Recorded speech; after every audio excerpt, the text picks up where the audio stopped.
બાળકોને મોબાઈલ અપાય કે ન અપાય? બહુ કોમન સવાલ છે, પણ હું બહુ ક્લિયરિટી સાથે અને હું આજે જે કહું છું એ કદાચ ચોંકાવનારી વાત હોઈ શકે. ખરેખર બાળકને મોબાઈલ અપાય.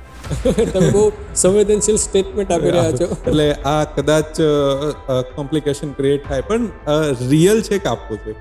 હું તમને એક એક્ઝામ્પલ આપું છું. ચાઇનાની અંદર 1 સપ્ટેમ્બરથી બાળકોને પહેલા ધોરણથી AI શીખવાડવા 2025માં 2025. ક્યાં વાત. એટલે ધીસ ઇઝ ધ રિયાલિટી કે ટેકનોલોજી કેટલી ઇમ્પોર્ટન્ટ છે. હવે વાત રહી ફોન આપવો કે ન આપવાની વાત, તો ફોન આપવો જોઈએ, પણ આની સાથે સાથે ઇમ્પોર્ટન્સ શું છે ખબર, કે બાળકોને એમાં શું કરાવવું ને એ બહુ અગત્યનું. That is a really main કે પેરેન્ટ્સ ફોન આપી દે છે, બાળક રૂમમાં જાય છે, રીલ્સ જોવે છે, સ્ક્રોલ કરે છે, ધેટ ઇઝ રિયલી ડેન્જર. પણ એને શીખવાડોની એની બાજુમાં બેસીને શું જોવું, કેવા વિડીયોઝ બતાવવા, એના માટે સમય કાઢવો ને એ બહુ અગત્યનું. એટલે ફોન આપવો જરૂરી છે.